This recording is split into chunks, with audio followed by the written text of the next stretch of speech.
Bismillahirrahmanirrahim. Assalamualaikum warahmatullahi wabarakatuh. Alhamdulillah wassalatu wassalamu ala Rasulillah wa ala alihi wa sahbihi wa man wala. Subhanaka la ilma lana illa ma 'allamtana innaka antal alimul hakim.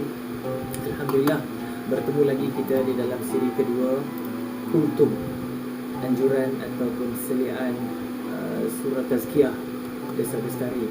Saya ingin berbicara pada kali ini berkaitan tentang keperluan untuk menghubungkan silaturahim dan mengambil kesempatan di bulan Ramadan untuk mengukuhkan lagi hubungan persaudaraan sesama insan.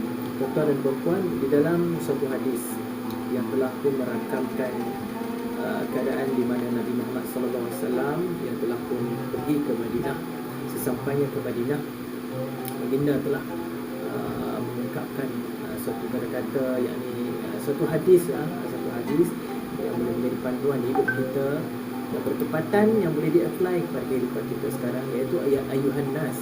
Ketika baginda sampai ke Madinah, beliau dan baginda dikerumuni oleh masyarakat Ansar dan Muhajirin yang berada di kawasan tersebut. Maka Nabi Muhammad SAW menyebutkan kepada kumpulan orang ramai tersebut, ayuhan nas afshus salam wa at'imut ta'am wa sallu bil lail wan nasu niyam tadkhulul jannata bisalam.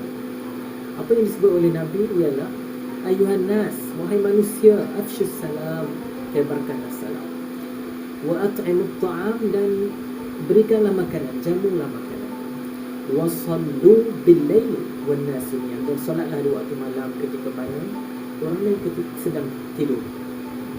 Tadkhulul jannata bisalam, masuklah kamu ke dalam syurga dengan selamat.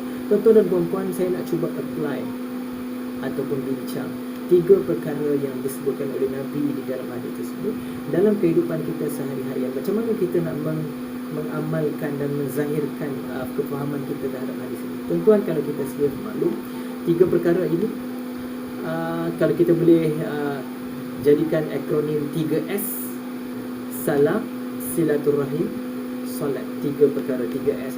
Kita tengok satu persatu, tuan-tuan dan perempuan. Kita ambil di dalam bulan Ramadan ini, kita bertegur sapa, afshus salam. Afshus salam ini bukan maksudnya kita memberi salam sahaja, assalamualaikum. Kalau dengan non-muslim, maka kita tak boleh apply lah hadis ni. Adakah begitu? Tidak semestinya. Kalau kita berjumpa dengan kawan kita yang bukan muslim, kita mungkin tak menyebut assalamualaikum, tapi kita menyebut selamat pagi, selamat petang, apa khabar. Ucapan selamat ini sebenarnya adalah permulaan kepada berputiknya kasih sayang, berputiknya ukhuwah. Tuan-tuan, kalau kita jumpa dengan sesiapa, orang tu tidak senyum pun kepada kita, kita bagi salam dia tak balas, agak-agak akan berputik tak kasih sayang dengan dia, akan berputik tak ukhuwah dengan kita. Kita akan rasa amboi belagaknya orang ni, kita bagi salam, dia buat tak tahu saja. Tapi tuan-tuan, inilah naluri yang ada pada setiap manusia.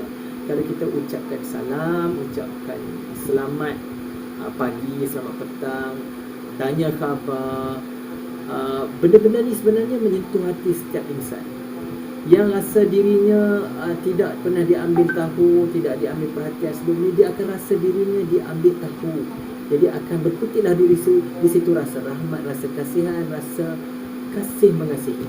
Itu yang ditanamkan oleh Nabi ketika mana baru baginda sampai ke Madinah. Yang kedua, wa at'imut ta'am, berilah makanan. Berilah makanan ini bukanlah maksud dalam bentuk makanan sahaja. Okay? Ia simbolik kepada pemberian, giving to others, memberi sesuatu. Kerana bila kita memberi kepada seseorang apa benda pun, ia menambahkan lagi kasih sayang. Tahadu tahabbu, sekiranya kita berilah hadiah, kerana dengan memberikan hadiah tersebut, disebut oleh Nabi, akan membangkitkan, menjernihkan, membibitkan perasaan kasih sayang, ukhuwah sesama insan. Bukan sahaja sesama muslim. Kadang-kadang kita anggap menghubungkan silaturahim ni, kita anggap hanya sesama muslim saja. Kepada non-muslim ni tidak ada dalam kamus Islam. Kadang-kadang itu persepsi yang salah. Salah bukan sebab Islam sebut begitu, sebab kebiasaan kita begitu. Sebab kebiasaan kita tidak nampak orang kita menghubungkan silaturahim dengan non-muslim. Jiran tetangga yang non-muslim, kita tidak menghubungkan silaturahim, kita tidak berikan hadiah, kita tidak berikan ucapan selamat, kerana bagi kita mereka itu bukan Muslim. Jadi bila mereka itu bukan Muslim, mereka tidak berhak untuk mendapat ucapan selamat tersebut. Itu satu persepsi dan mindset yang salah pada masyarakat kita sebahagiannya. Yang sepatutnya kita buat ialah sebagaimana yang Nabi sebut, ayuhan nas. Nabi sendiri tahu bahawa yang ada di Madinah ketika itu bukan semuanya orang Islam, ada Majusi, ada Yahudi, ada non-Muslim yang ramai. Jadi Nabi sebut itu, perkara itu menyentuh hati semua orang dan sangat bertepatan dengan naluri manusiawi setiap yang ada di situ. Berilah hadiah, berilah makan.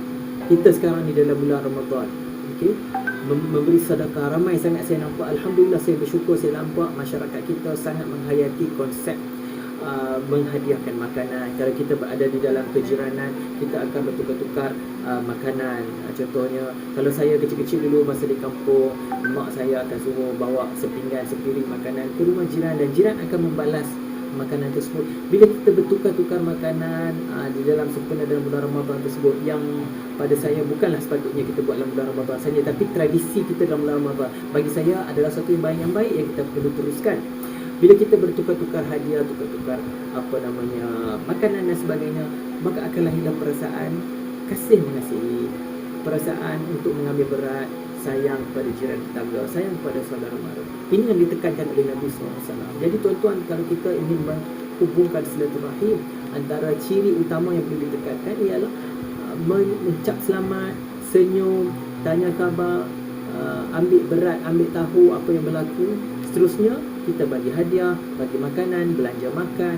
Kalau ada orang tu birthday, kita bagi hadiah birthday. Kalau kawan jiran, satu pejabat, satu jiran dekat satu meja sebelah kita, sambut, ada majlis tertentu dan sebagainya, ada keraian, contohnya dia baru berkahwin dan sebagainya, kita berikan hadiah majlis walimahnya. Itu adalah tanda sifat-sifat kemanusiaan yang tidak terbatas kepada satu kumpulan etnik atau agama.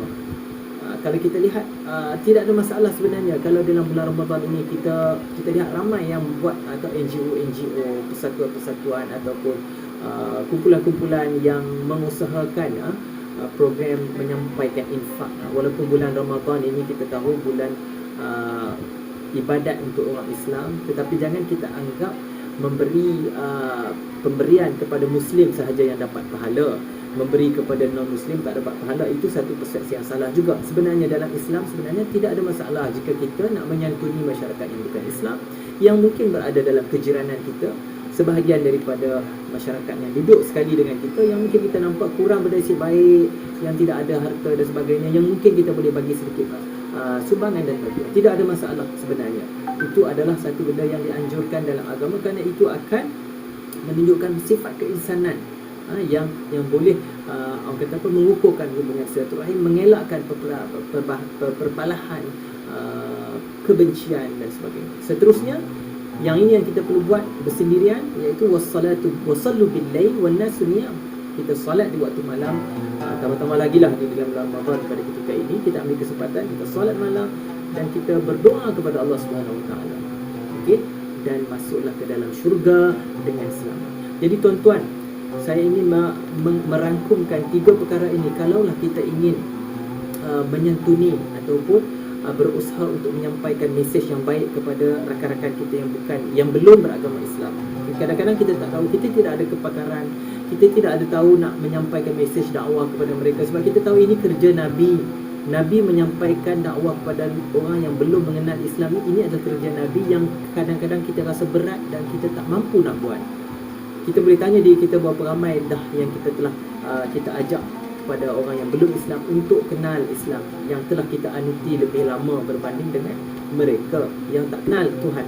Bayangkan kalau mereka meninggal dalam keadaan mereka tidak tahu siapa Tuhan mereka, betapa rugi, alangkah ruginya mereka kerana tidak kenal Tuhan. Dan sudah tentu bila tidak kenal Tuhan, bila mereka meninggal, mereka tidak akan masuk ke syurga. Jadi sudah tentu adalah satu benda, perkara tersebut adalah satu yang merugikan. Jadi kita boleh menggunakan tips yang kita boleh gunakan untuk memastikan kita dapat menyampaikan mesej Islam kepada yang belum mengenal Islam, ialah afshus salam. Kita kenal, kalau ada jiran tetangga yang belum Islam, rakan di pejabat, kita boleh sampaikan, biasakan ucapan salam, ucapan selamat, ucap selamat, ucap dan sebagainya, apa-apa ucapan yang boleh menyemarakkan hubungan silaturahim. Yang kedua, boleh memberikan hadiah. Ada jiran tetangga yang bukan Islam, kita boleh memberikan hadiah, memberikan makanan, jemput makan di rumah dan sebagainya.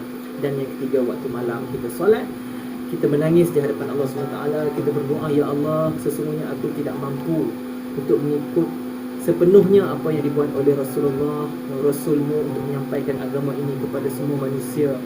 Tetapi yang aku mampu adalah mendoakan agar mereka dibukakan pintu hidayah, agar mereka sama-sama dapat menikmati nikmat Islam dan Islam sebagai iman dan Islam sebagaimana yang kami nikmati ini. Mudah-mudahan mereka apabila sebelum mereka menutup mata meninggal dunia ini, mereka dapat mengucapkan syahadah, dapat menjadi Muslim seperti kami dan dapat sama-sama kembali ke tempat asal manusia kita semua ni, iaitu ke syurga Allah SWT.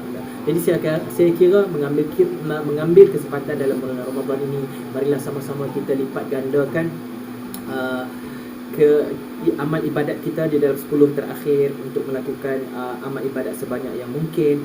Banyakkan doa kepada Allah SWT, mohon keampunan dan sebagainya. Mudah-mudahan apabila kita keluar daripada madrasah Ramadan ini, kita menjadi Muslim yang lebih baik, yang menjadi contoh dan tauladan, yang apabila orang melihat diri kita selepas ini, orang tertarik dengan Islam, orang nak kenal lebih dekat dengan Islam, orang lebih nak mendekati dan memeluk Islam bagi mereka yang belum memeluk Islam. Jadi mudah-mudahan Allah Ta'ala memilih kita daripada golongan yang berjaya memanfaatkan Ramadan pada tahun ini dan diberikan kesempatan lagi untuk bertemu pada Ramadan yang akan datang. Hanya sekadar itu dari saya untuk kultum pada kali ini.